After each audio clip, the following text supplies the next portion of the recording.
Grand Rising, Grand Rising, Grand Rising.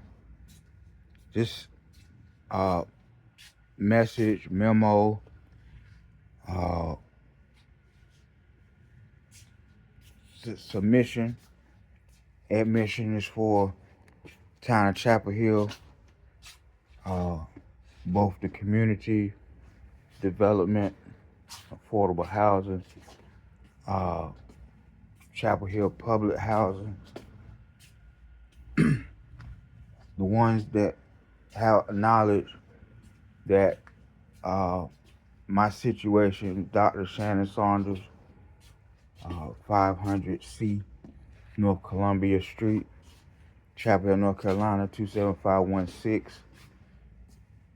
Uh, the ramification is that if my wife, who's been away from here, and all of the attached realities for her best health, her best life, the medical community, the medical reality, the medical facilities, just the medical everything, which now for me includes mental health, psychiatry, talk therapy, and medication for mental health, for stress, PTSD, depression, PTSD, anxiety, schizophrenia, so much other things that don't pertain to me, but are mental health related, medical related.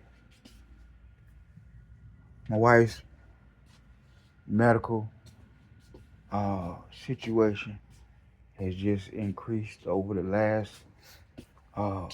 years since I've been with her. I don't believe that anything has truly stopped. I've been here caregiving for 23 and a half years and counting. This has not been the easiest relationship, but we've been together for 23 and a half years and counting. The concern I have is that I was told by her, Dr. Dorcas Saunders, and by many other individuals with titles in the police department, titles, medical departments, title for me over the last 10 plus years, mental health department. Everybody had people in the community, everybody around town, her family, her friends, my family, my friends, they all have this misunderstanding that I'm not qualified and I'm not able to live here any longer at 500C North Columbia Street, Chapel Hill, North Carolina, 27516. This is my community. I've been here for 8 years and counting. And it's not been the easiest time, but I have been told that if she, who has told me she's been told by her daughter and encouraged to get herself more fully qualified to live independently, that if I, because of an incident between me and her, that if she, who is the head of the household, after we just signed new lease agreements, if she determines, as she has, that she's gonna get a new apartment, I've talked to her about it, within housing that's not here in this neighborhood, according to Empress Andrea Mevin, that she was told that I would be put out. I would be evicted.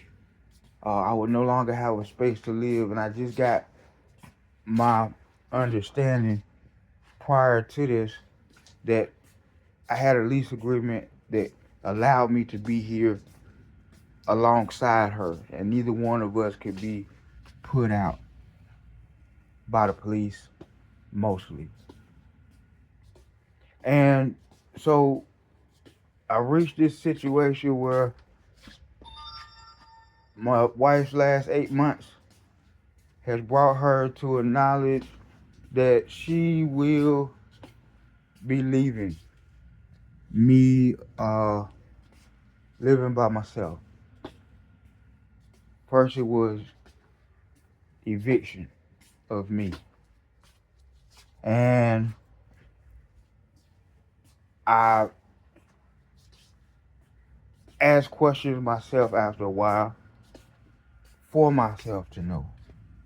I asked about my lease being given to me so I could have a copy of it.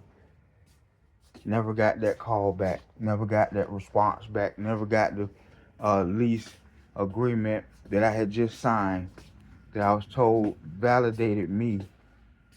I never got that call back to tell me it's on the way, it's coming. Never got it in the mail. And so then I look at the fact I've been here 8 months by myself,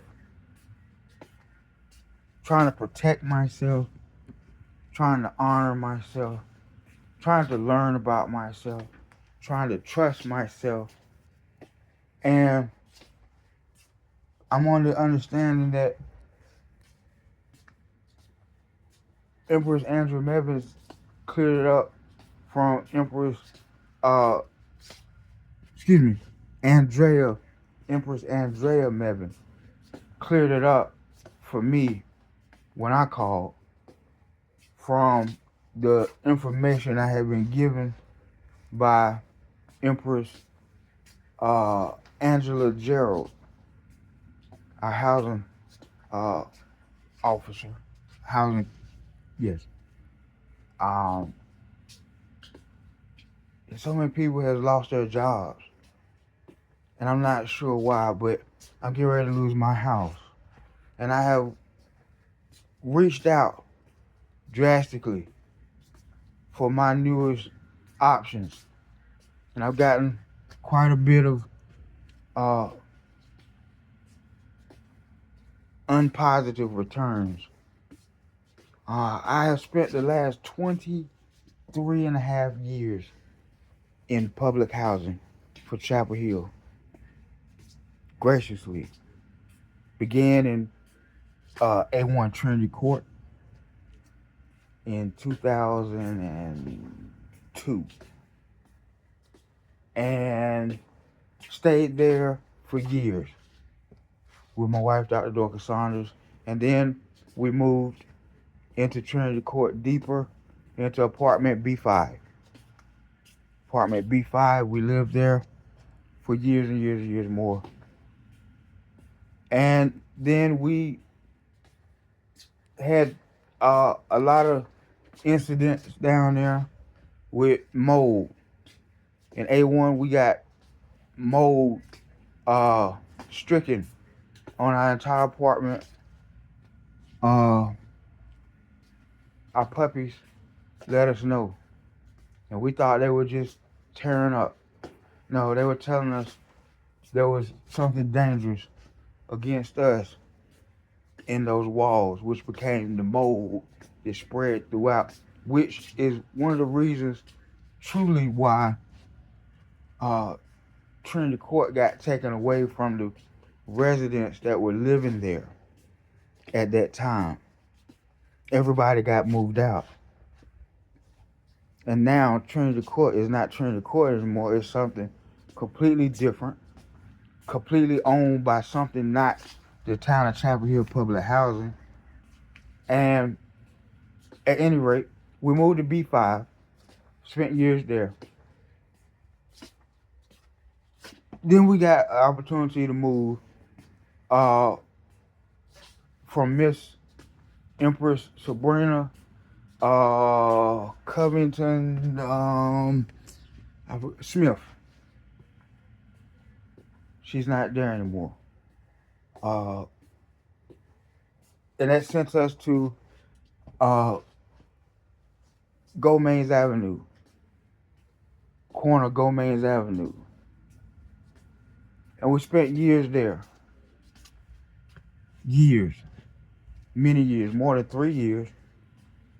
And we moved from there to a handicapped spot here. A truly handicapped spot, or a more truly handicapped spot. Not fully handicapped, but more truly and more fully handicapped than our apartment on Gomains. I've been here 23 and a half years in Chapel Hill Public Housing, doing my best to support my wife, Dr. Dorcas Saunders. And what it's done is, it's created this manhood in me that I have never seen before. But it's created a lot of hurt and a lot of anguish, a lot of distress, a lot of tests, a lot of pressures, a lot of stresses. But that's what makes us. I have, I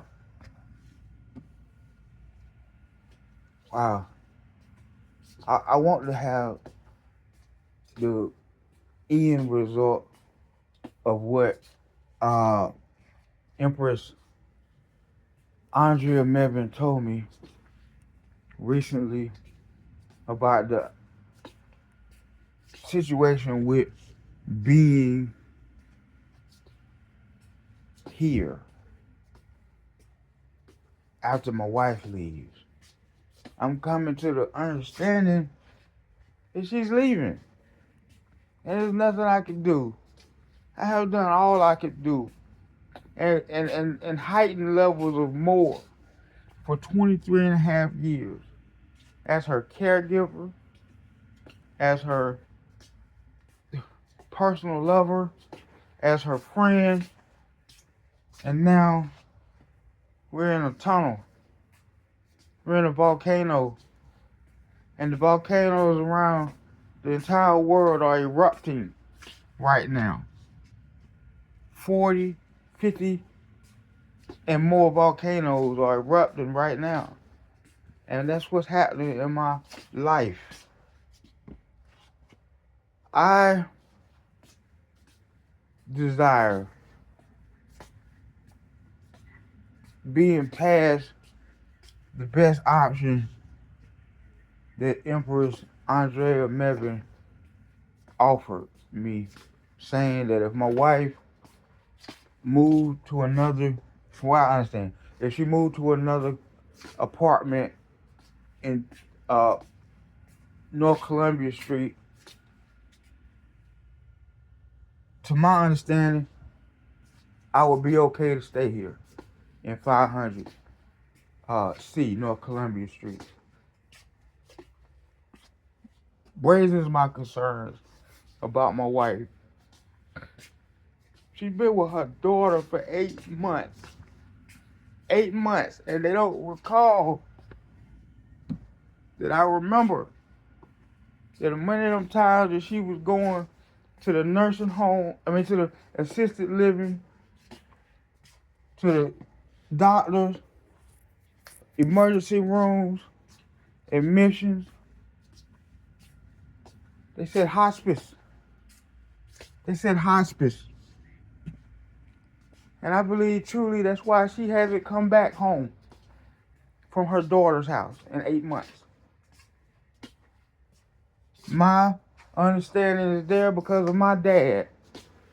My dad spent his last months here with prostate cancer he was fighting.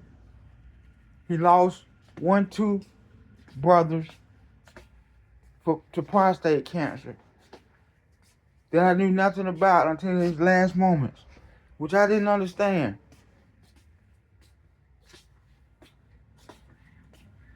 Then my dad had another brother in Germany, Uncle Doremus Tyke Saunders, who also had prostate cancer. 40 years. But living in Germany, he beat it.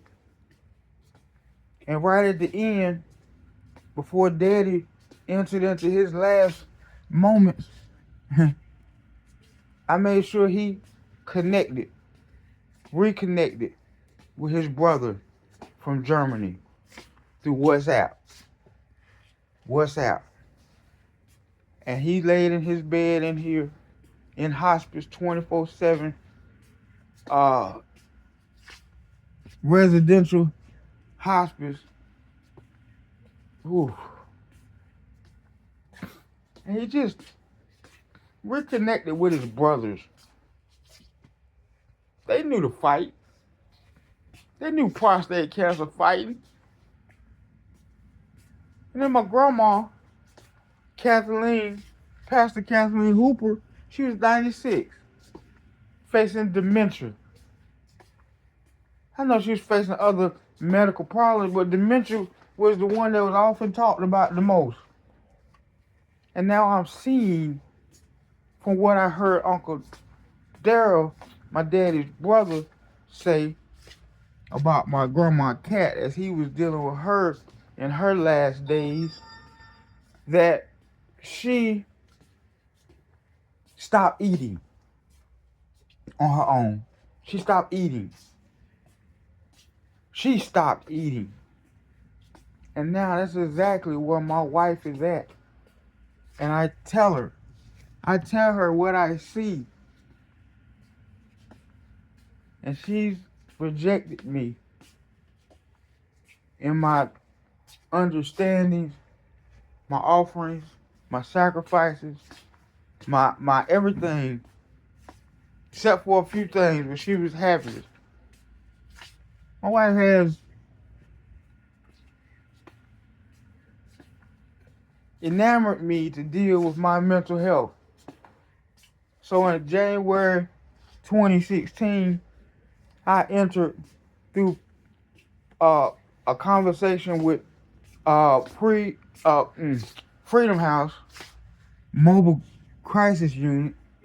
Thought that the man was just gonna come and talk to me in my living room. He came and talked to me in the living room and ended up driving me to the UNC hospital in Chapel Hill to the emergency room and admitted me in February 2016 around Valentine's Day.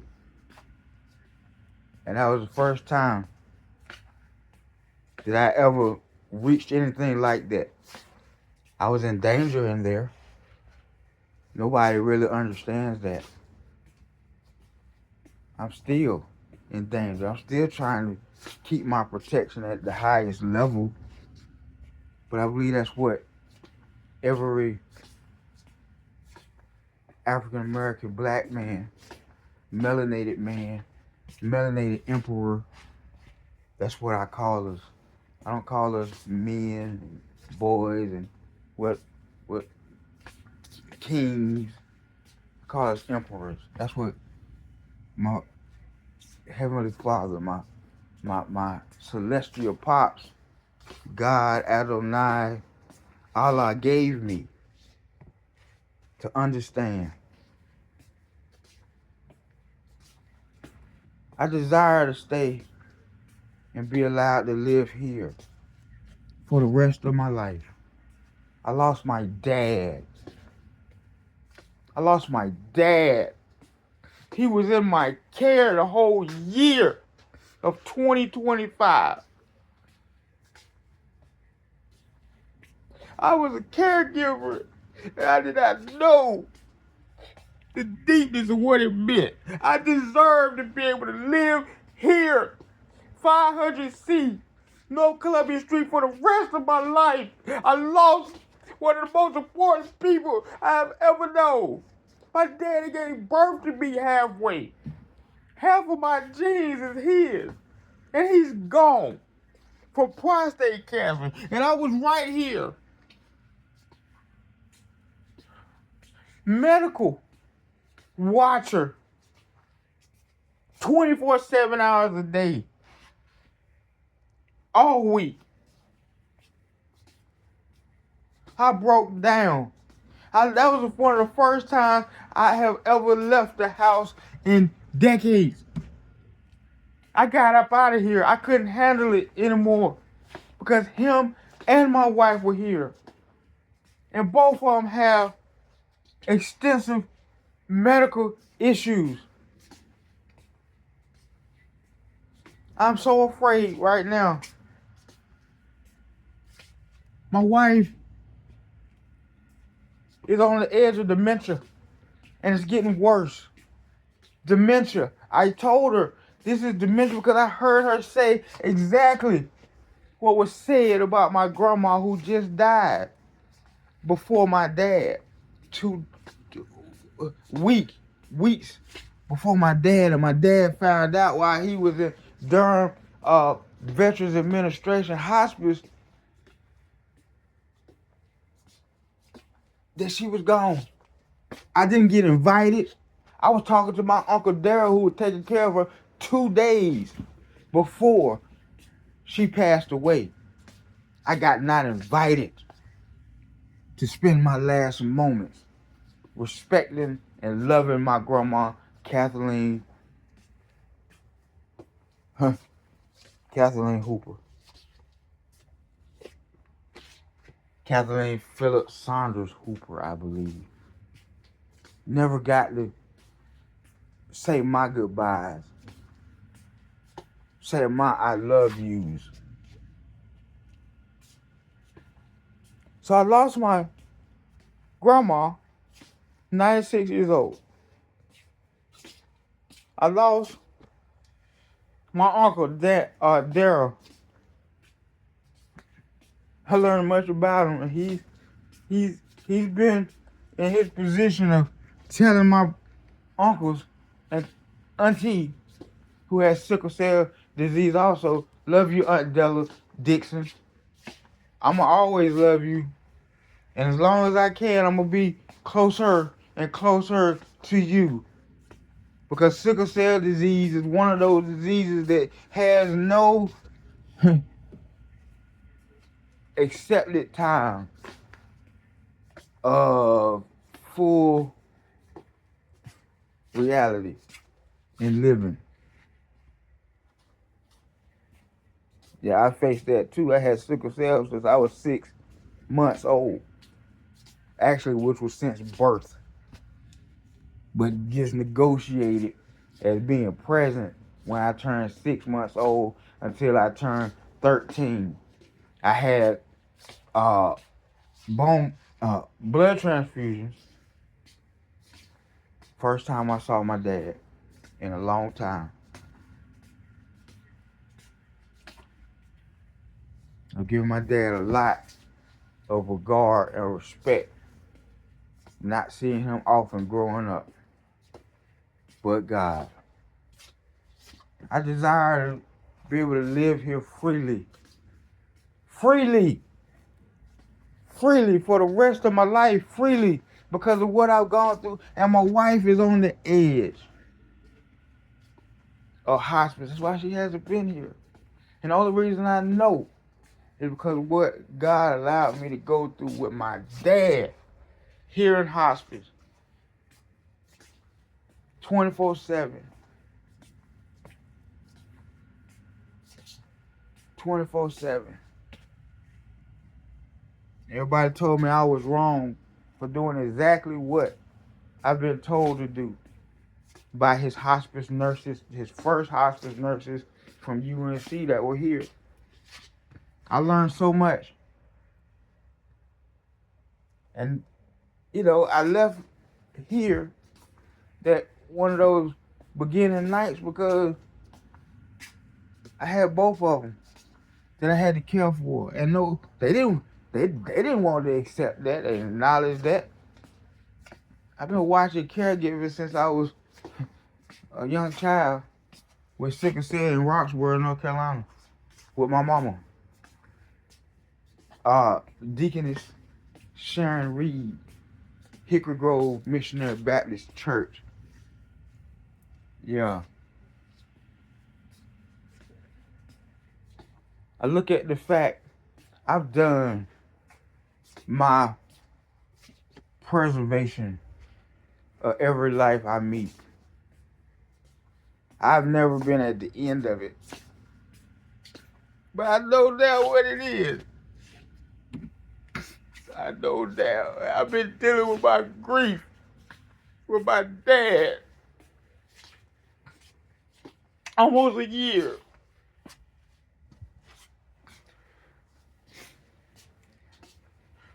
I've gathered a lot over the last 10 years of resources to help me do what I need to do to survive my triggers mentally, physically. I got stuff going on in my body that's resulting from all of these stresses and pressures of caregiving. I see why my mama did what she did when she came away from these places. This stuff will take you out. The grief will take you out. It's taking me out. I need to be able to live here for the rest of my life. And I don't expect it to be short. I need the freedom. I need the liberty. I've been here 23.5 years total and counting in Chapel Hill Public Housing with Dr. Dorcas Saunders. I've been here supporting, ministering. I became a co-pastor with her, ministering 23 and a half years. And now I'm facing losing after sacrificing so much. I feel like I'm being punished. But God, but Allah, but God, all of them, they know exactly what I am and what I've given and what I'm going through. This hurts. Because she's on a similar path as my daddy. I think her daughter knows, and that's why her daughter ain't brought her home. She ain't been there 8+ months. It's because of that hospice word. But I'll probably be called a liar. Again. I keep getting called a liar. I don't do nothing but tell a whole lot of truth. And people don't like it. I'm doing my research all the time. I'm doing everything I can do to build according to God, my Father, as a man in this distressing world, this distressing situation. It's just fighting in my neighborhood that started here in North Columbia Street. I have done my parts to fix it so that everybody here in my neighborhood knows I care about them personally and I support them personally. Personally, every one of them. 1, 2, 3, 4, 5, 6 apartments. Gentleman is a Muslim at the end apartment on this row. Got respect for him because I've been a Muslim for 4 years before now. Now I'm looking around at the other different ones that are affected by the deposits of Islamic life in a sense. They're not wrong. They're not wrong. They're trying to find hope. They're trying to find faith. They're trying to find truth. They're trying to find Savior. They're trying to find value in being who they can be, who they want to be. That's everybody. That's not just the Muslims I know. It's not just the Buddhists I know. It's not just the Moors I know. I keep getting treated like I don't know nothing. I know a lot. I've been a bookworm since I was 5 years old. I know a lot. I know it's not in the rule book. And I see a lot of people, government-wise, backing up away from me. I see a lot of people getting re-condensed into different relationships and titles and offices when Empress Tina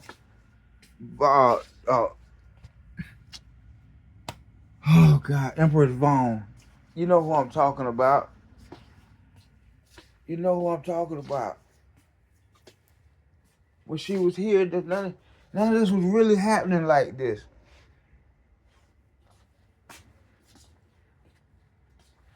Give her an award.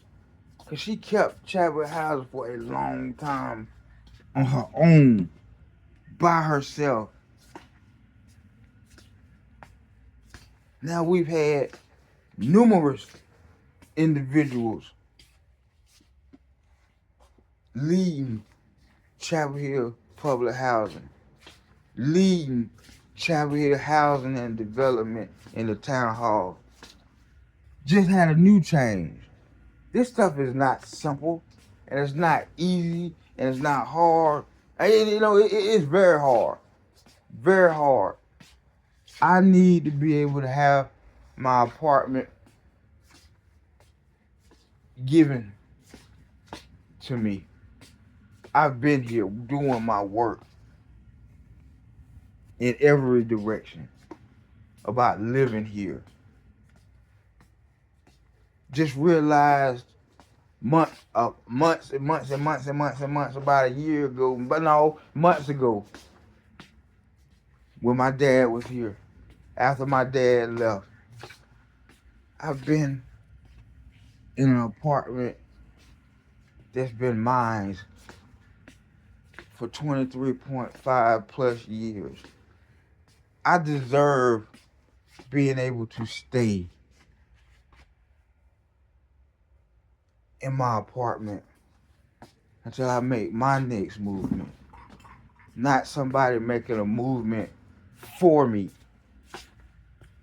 I have listened to everybody every day of my life. I just turned 45 years old, thank God. November 27th, 2025. 45 years old and counting. Took me 4 days out of that to realize I'm 45 years old.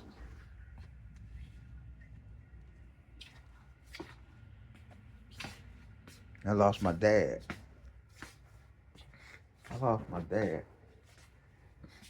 I deserve a spot here.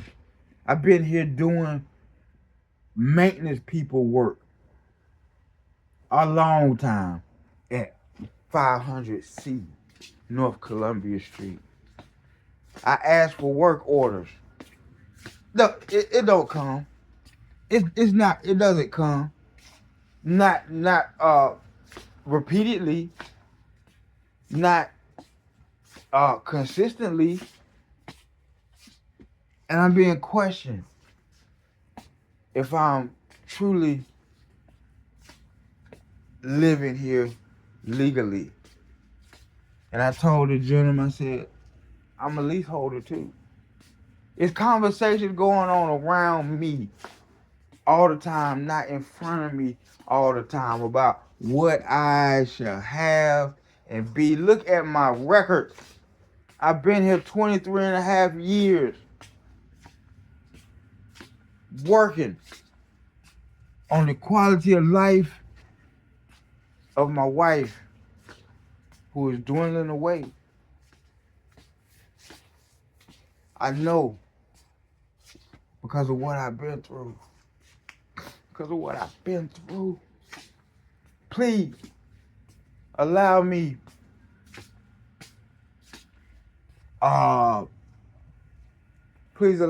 compensation for cleaning my yard, for painting, for just doing stuff in my home. I have grown and developed the last 23.5 years into the man I am right now talking to you. I've had things to say before, but I was hella scared. Right now I'm at the point of dealing with the fact I'm about to lose my wife. I'm about to lose my wife. I lost my dad. I lost my grandma. I'm about to lose my wife. And I know it. And she fusses at me all the time. And she keeps declining. I can't handle this by myself. I'm looking for... I'm finding my resources for me to enter when I desire in my exposure therapy. My exposure therapy. And I got enough information, but I'm just letting you know I deserve being allowed by you all to get this apartment for myself, regardless of what happens with my wife next. Because I've been doing my work with her for 23 and a half years. Has some problems, has ups and downs, but I'm still here. I have an auntie and uncle that have been married 67 years. 67 years, so it's not impossible. Ain't none of my family been able to reach it. I'm doing my best, but this is hard. This is hard. Please give me the ability to call this my home for the rest of my life, which goes much beyond what everybody thinks. Because when I had sickle cell, I was supposed to die at the age of whatever came by. Anytime.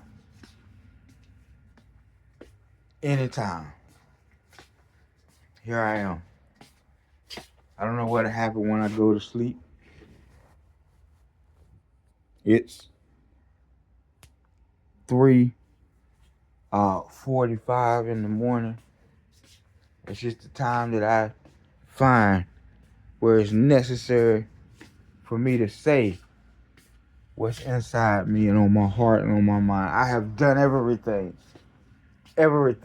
and extra for public housing in Trinity Court, on Gomains Avenue,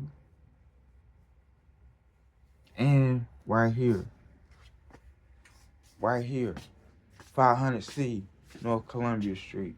Please allow me to have my space and my compensation,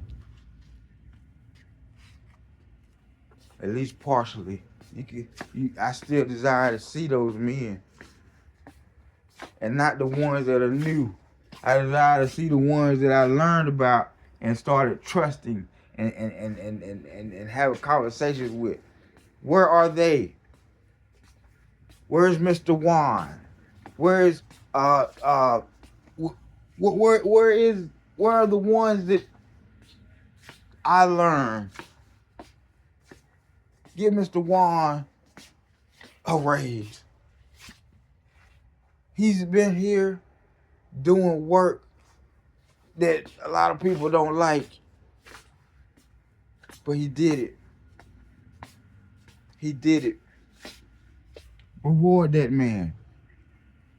Give all of them rewards, because they've been here. And why did the people that do the landscaping get fired at the end of the year? They didn't deserve that. They deserve to be punished, but not fired, because now we have nothing. We have nothing. I'm going to be an arborist. I'm going to be a landscaper for my yard. For my yard. I'm concerned about every one of my neighbors. Empress Abigail got a son. It's changed my whole situation. That has autism. The littlest one. The oldest one, he's going through growing pains right now. And he's dealing with black people in a negative way because of his neighbors.